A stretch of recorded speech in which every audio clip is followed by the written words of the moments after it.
Welcome to Just Minding My Business Radio, where we are moving at the speed of God, learning what we didn't know we didn't know. I'm your host, Ida Crawford, so grab a pen and paper and get ready for information that you can use. Welcome to Just Minding My Business Media. We are so happy that you joined us today. Broaden the scope of exposure for your business by going beyond the interview. Learn more at www.jmmbmediallc.com, or you can email us at jmmbradio@gmail.com. I am so excited to bring to you today JAMAUL Ford, who is a force in strategic planning and innovative marketing. His expertise spans across community outreach, health, leadership, organizational infrastructure, and strategic planning. His work at High Level Speech and Hearing Center equipped him with a keen eye for growth, significantly benefiting clients and patients.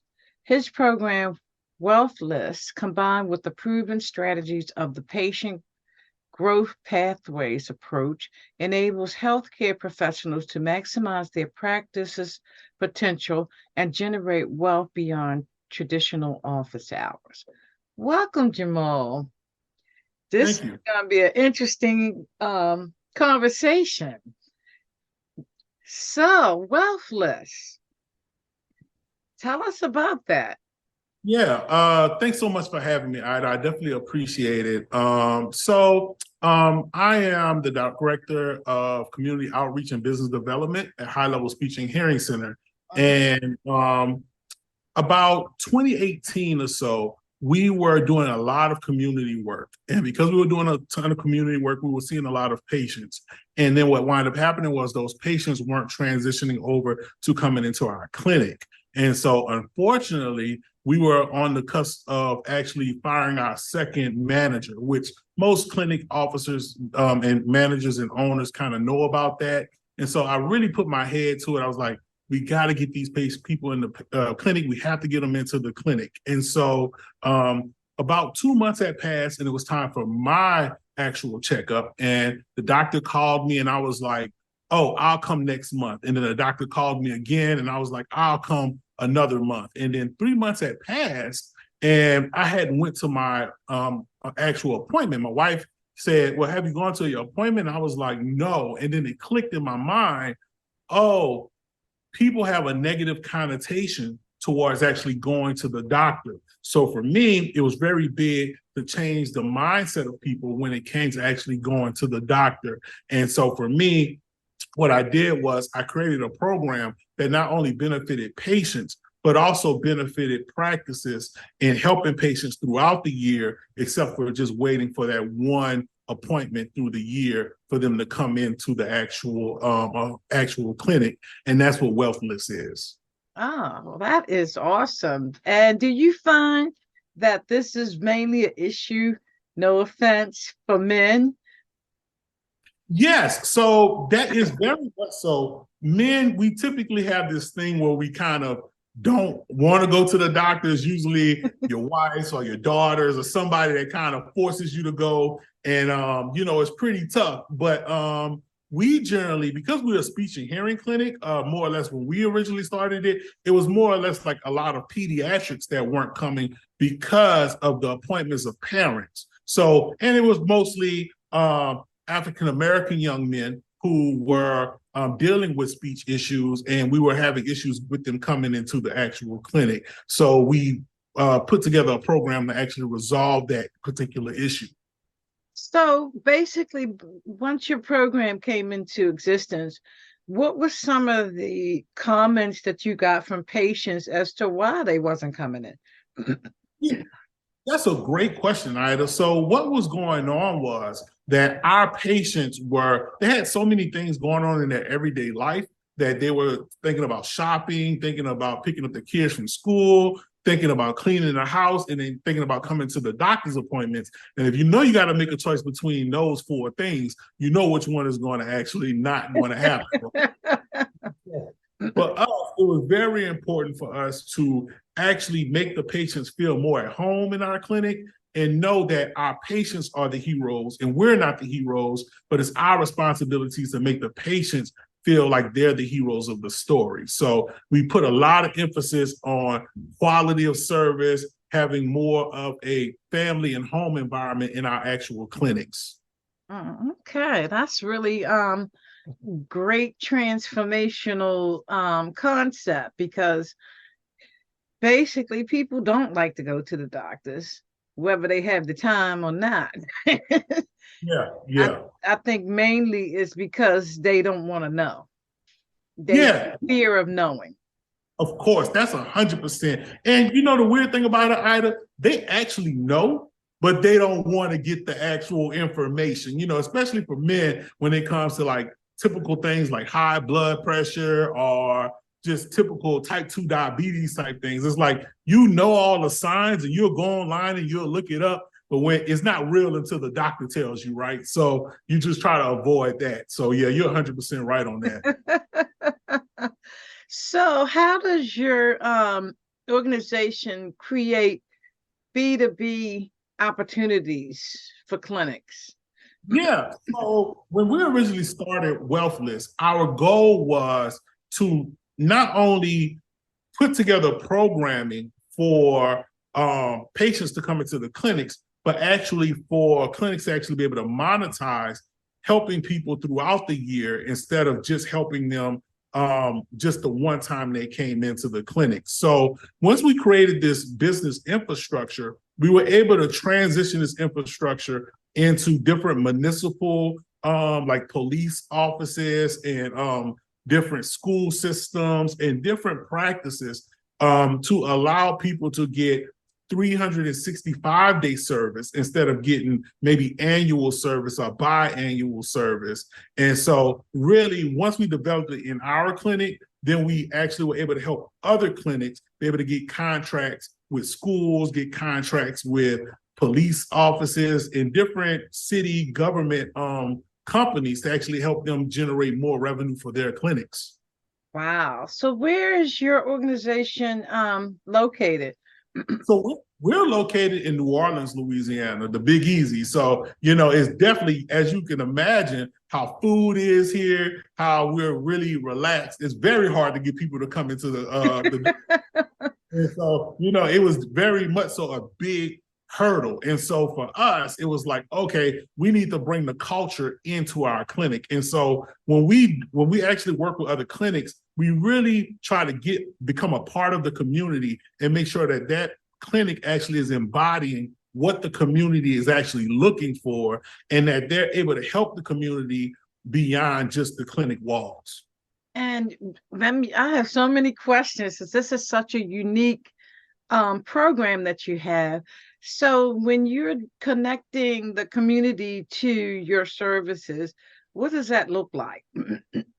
So generally, it depends, and it can be a multitude of things. If it's us ourselves, we really try to identify the needs of our particular community. So one thing about High Level Speech and Hearing Center, we do early intervention screening. So we work with a lot of schools that need speech and hearing services or vision services. And we know that transportation is very difficult. So what we decide to do is we're going to go to the school and actually provide the service to actually help in a better way than forcing parents to have to try to come to our clinic all the time, because we know that's a very tedious task for them. When it comes to other entities, whether it be regular primary health, we'll definitely look at the community, look at the major needs of the community, and create programming not only in the clinic for those needs, but also in the community for those needs. So that is kind of our approach. It's more like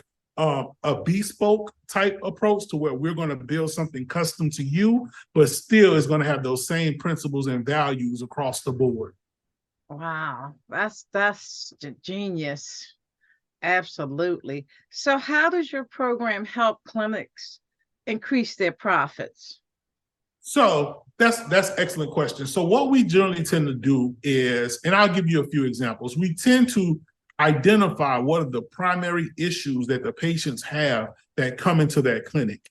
And then what we do is we create programming beyond typical appointments to help the community with that. And we may offer it in a subscription model, or we may offer it in a different type of model. And some of this, to be honest with you, Ida, is really common sense. I'll give you an example. Let's say we're working with a dentist office, right? If we're working with a dentistry, what we will do is we know that when people come into the dentistry, that they're looking for solutions to make sure they don't have cavities, make sure they're not having issues on a regular basis. So we'll go and we'll figure out, okay, are you dealing with people with a lot of cavities? Are you dealing with people with a lot of whitening issues? Once we identify that, then we may create a package for them to sell people. So let's say, for instance, someone comes in and their main focus in their clinic is whitening teeth. So when they provide the service for the patient, then they will offer them a monthly subscription of toothbrush, toothpaste, whitening treatment. And instead of them having to go to Walmart and purchase these things, they can actually purchase it directly from the doctor who's actually treating them on a regular basis. And this allows the doctor to interact with the people every month instead of interacting with them once a year, and providing service to them on a regular basis. And it makes people feel like their doctor actually cares about them more than just that one annual appointment. Wow, I like that. I like that a lot. So if clinics and people in the health industry want to connect with you, how do they do so? Yes, so they can contact me via phone. My number is, I'll give my number. I know I'll give my number. Our office number is 985-312-7797. They can contact us there. They can contact us online at actually at brandmaven.io, and they can go there if they have any special requests or any needs. And they can actually follow me on social media at Jamal the Maven on Instagram or Facebook or any platform that they would want. I'm pretty much on all platforms. Awesome. Wow. I am liking this. This is really, really a great concept in terms of getting people a better relationship, a better doctor-patient relationship. Because, and it's funny you picked dentists, because most people hate the dentist. They hate it, and a lot of times they only go when they're in serious pain, and then they still don't want to go, but they don't have no choice because it hurt too bad. Oh, that's absolutely right, Ida. And you know, the crazy thing about it is with the Wealthlist program, we're actually able to communicate with people before those things actually happen. So when they come in for their annual appointment and then they leave and they may subscribe to toothpaste, toothbrush, we're sending them constant communication when we're partnering with those dentist offices and they're getting packages. And so when they suspect something is going wrong, it's not beyond the pale for them to communicate with the doctor because they've been communicating with them on a regular basis already. So it's not like this strange relationship. Okay. So what other services do you provide for the patient? Do you provide services for the patient? Let me ask that. Yes, at our particular clinic, our speech and hearing clinic, we provide services for patients for speech and hearing services. Outside of that, we provide services for different clinics and different entities. So if you're a physical therapy clinic, if you're a regular therapy clinic, a psychologist, a dentist office, a chiropractor, we really come in and kind of help you scale your business, because many times some service providers are single service providers, which will be one chiropractor or one therapist. And it's hard for them to scale their business because they need like different administrative help, and they usually have to take cuts of money in order to be able to scale their business. But all of these clinics typically have waiting lists. They have like people who are waiting to come in. So we create programs for these people on the waiting list, are the people that they're regularly seeing, to help them generate revenue, to help them scale their businesses from that particular standpoint. Wow. So let me ask you, are you just in New Orleans, or you are branching out in other cities? As far as our particular clinic, we are exclusively in New Orleans, but we service the whole state. Our physical location is in New Orleans, but we provide services across our whole state. When it comes to working with other clinics and other entities, we're really nationwide. Whoever needs our assistance with scaling their business, if they reach out, we're definitely there to help them. That is great. That is really awesome because, like you said, the therapists, for example, a one-man show, they really need this service because it's like you said, they doing the actual work every day. By the time they sit down and try to do any planning or scaling activity, they tired. Right.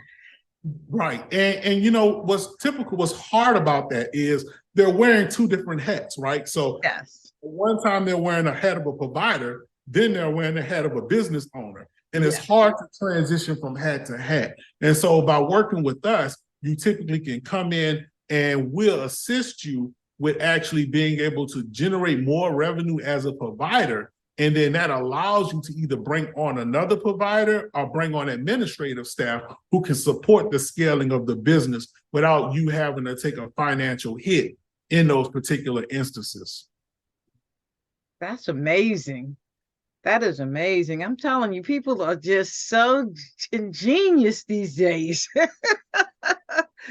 They see a problem and they immediately brains get to ticking. How can we fix this?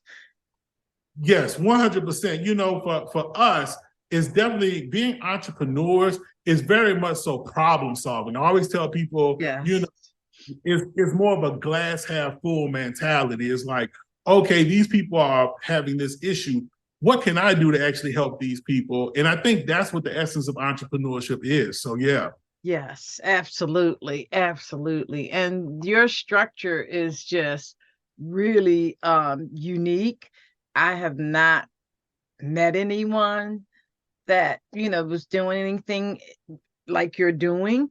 So this is awesome. So when you, at some point, do you see yourself franchising this opportunity? Yeah, so we actually offer what's called a licensing model. So it's a little bit different from a franchise, whereas typically a franchise will carry the same name of the company or the entity. What we do is more of a licensing model where we allow you to license out our systems and our infrastructure, and then we come in and we help you customize it to your actual clinic. So it's very similar to a franchise, but is more of a licensing, similar to like an example would be maybe the fitness company CrossFit, where there's multiple CrossFits across the country, but each one is different and they have a license to have the name CrossFit. For us, the license doesn't include the name, but the license includes the system. Oh, okay. Okay. Well, that's a great idea. That way people feel it, kind of like make it their own, so to speak.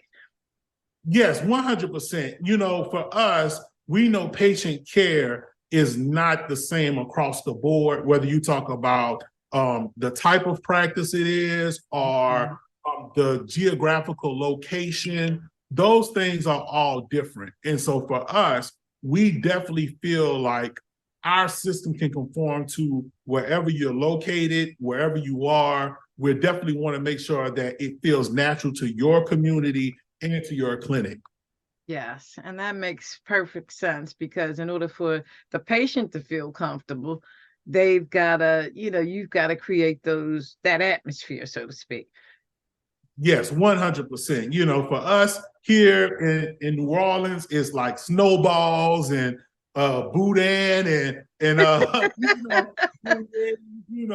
but in other cities, other countries, other places, it's completely different. And so for us, we embrace those differences, we embrace those things. And in order for your community to feel a part of your clinic, you have to embrace those things too. Wow, this is amazing. And yeah, how did you start all this? How did you decide this is where you wanted to be? So ironically, I am a second generation entrepreneur. My mother is a daycare owner. And so I kind of grew up in entrepreneurship. And so many times when you grow up in entrepreneurship, you tend to have a different vision of how the world works, and you see the world in a different way. And you question a lot of things, and you look at things and say to yourself, oh, well, maybe I can do this on my own. And, and so for me, I've always had a passion for helping people. And so with that, it eventually was helping people one-on-one. I have a master's degree in kinesiology. So it was more like helping people one-on-one in corporate wellness. And then it became more like, oh, how can I scale helping people to a wider audience? And it became, okay, let's have a clinic. Oh, wow, we're helping a lot of people. How can I help other clinics help other people? And so it kind of grew from that particular standpoint. But I think that once someone understands their personal values and their personal mission, their business should reflect that mission and their personal value. Absolutely. You definitely hit it on the nose. So again, if people want to connect with you, how do they do so? Yes, they can contact us at 985-312-7797, or they can actually go and follow us on social media. Follow me personally, Jamal the Maven, on Instagram or on Facebook. Also, they can go to brandmaven.io and submit a form, and we'll be happy to reach out to them and follow up with them. But, definitely reach out on all social media platforms, and we're more than happy to help anybody. Yes, this is just amazing, transforming that patient-doctor experience. Definitely. We want our patients, there's no difference, Ida, between a good doctor and a bad doctor. There are differences, but it's really perspective for most of the time when someone sees if a doctor is good or bad. It's really mostly about relationship. Yeah. And so for us, we always want to try to enhance that relationship between patients and doctors, and patients in clinic, and even clinics in the community. So that is our ultimate goal. So definitely. Now, let's talk a little bit about the inner city perspective, because we all know it's a whole different animal. Yes, it definitely is. In the inner city, I really always have felt and always have seen that it's really an education barrier, because when you don't really know what you're looking at or what to identify, then sometimes you don't know who has the answer for what you're dealing with. Especially with us being a speech and hearing clinic, many times kids will grow up, they'll be maybe 1 year old or a year and a half, and the parent may see that the kid isn't speaking the words the way they expect them to. Then a family member may say, oh, your kid doesn't say words right. And parents generally sometimes get offended by that. And even worse, parents see that as a learning issue, thinking that their kid can't learn, and they are embarrassed by that. But that's not the case at all. It's just that it's exposure to saying words and doing repetitions the right way. But having speech impediment is not a reflection of your mental capabilities. And so it's very much so educational. When it comes to other entities such as primary care, is education towards what high blood pressure is. It's education towards what depression is or what tooth decay is. So it repeats itself across the board in the inner city. And so really when we approach the inner cities and we're working with clinics in the inner city, it's really big on education and helping to educate that community. And once you educate that community, they see you as the thought leader in the space. So everyone wants to come to a clinic for the solution. Yes, and when you're working with clinics for that educational piece of it, what's that look like? Is it like webinars or seminars or things, free type of, learning experiences? What's it look like? So for us, at first, it becomes us being educated by the clinic. So first thing is we come into the clinic and we learn about their organizational structure, what they have going on, what patients they primarily see. and what issues they like to resolve. Because for us, we know that patients can feel the genuineness of care. And so if a doctor doesn't like to deal with high blood pressure, we won't suggest that they do a high blood pressure program, right? And so for us, if they have a lot of people that come in with type 2 diabetes, and they kind of have a passion for type 2 diabetes, then what we do is we have meetings with that clinic and we organize that particular information into what we call a product service. And so it becomes a service in product form. So it's actually like a structured program, like point A to point B, and it's packaged in a way to where they can present it to the community in a way that can also educate the community and also help the community. So that's kind of our overall structure of education and implementation.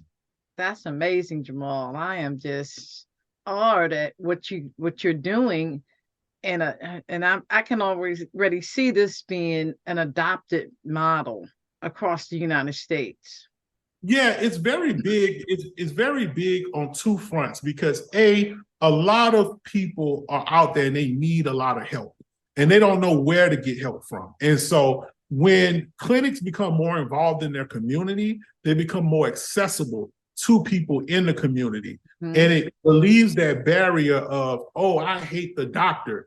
It becomes, oh, I just seen the doctor at the park the other day. He was out giving away blood pressure cuffs, or he was out giving out educational pieces. And so from there, that barrier, that white coat syndrome sometimes can be eliminated when you have a better foothold and you're dealing with the patients on a regular basis in the particular community. So I also believe that, you know, if people embrace this model, if people want to work with us, that's great. And I believe that it can be transformative, not only for clinics, but also for the communities as a whole.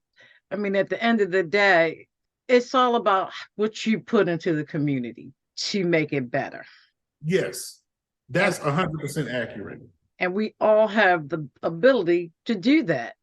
And, you know, I will say this as well. Sometimes, you know, because we're online so much and we're on social media so much, many clinics believe that marketing is just online, just on social media, and what kind of content we're going to put out. But for us, that's a very, very vital part of marketing, but also being in the actual community and doing things and being face-to-face with people is pretty much the basis. And then for me, I've always said that when you connect with people on a personal level, when they see your content on social media, that's only validation for what they know to see when they met you in person. Yeah. So it becomes more of a scalable model, and it becomes more of a feel type thing. And so, yes, I definitely believe that, you know, moving forward, doing social media and doing face-to-face is super important to always remember to do. Yeah, and you're so right. You know, you just can't stay on the screen. You got to get out there and get up front and personal. Definitely, 100%. Yeah, people need to see you. They need to feel your vibrations, and all of that kind of thing is so important in marketing any business. Any business, definitely. For sure. Wow, Jamal, this has been amazing. We've touched on a lot of different areas, and your company is definitely over the top in terms of what you're doing. I am proud to have met you with this. And for our audience, one more time, give us the name of your business and contact information. So you can contact us at 985-312-7797. You can follow us on social media. You can follow me personally at Jamal the Maven on Instagram, on Facebook. And also you can go to brandmaven.io to find out more information about Wealthlist and our products and our services. And we want to build something custom to you. So whatever you need, feel free to reach out and we're more than willing to help. Thank you so much, Jamal, for taking time out to share your information with our audience. We truly appreciate you. and definitely looking forward to following you and see what all the good stuff you're going to be doing down the road. Awesome. Yes, likewise. Thank you so much for having me. I definitely appreciate it. Absolutely. Thank you for tuning in to Just Minding My Business Radio. I'm your host, Ida Crawford. We hope you enjoyed the show and appreciate you stopping by. Many blessings to you and yours.